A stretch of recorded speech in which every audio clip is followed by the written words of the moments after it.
আপনি কি জানেন স্প্যানিশ লাটে কি, কিভাবে বানাতে হয় স্প্যানিশ লাটে, বা কিভাবে এটা নামকরণ হয়েছে? স্প্যানিশ লাটে স্পেনের একটা জনপ্রিয় ড্রিঙ্কস একসময় ছিল আর কি, কিন্তু বর্তমানে স্পেনের থেকে মিডল ইস্টে এই স্প্যানিশ লাটে খুবই জনপ্রিয়। এটা দুইভাবে বানানো যায়, একটা হচ্ছে হট স্প্যানিশ লাটে আর একটা হচ্ছে কোল্ড স্প্যানিশ লাটে।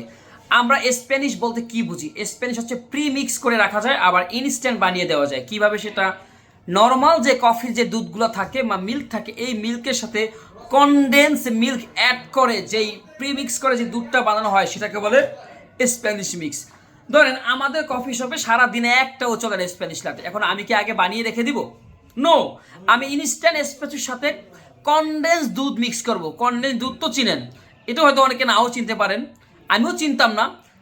ড্যানিশ তো চিনেন, ড্যানিশ তুমি আমি আর ড্যানিশ।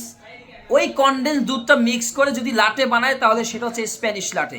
আর যদি আইস হয়, জাস্ট আইসটা হবে উল্টা। উল্টা মানে কি? প্রথমে গ্লাস নেবেন, আইস দিবেন, স্প্যানিশ মিক্স করা যদি দুধ দেন অথবা ইনস্ট্যান্ট এসপ্রেসোর সাথে মিক্স করে দুধ মানে স্প্যানিশ রেডি করবেন, এরপর উপরে দিয়ে দিবেন। এটাও কি কনফিউশন আছে স্প্যানিশ লাটের সম্পর্কে ধারণা নিতে?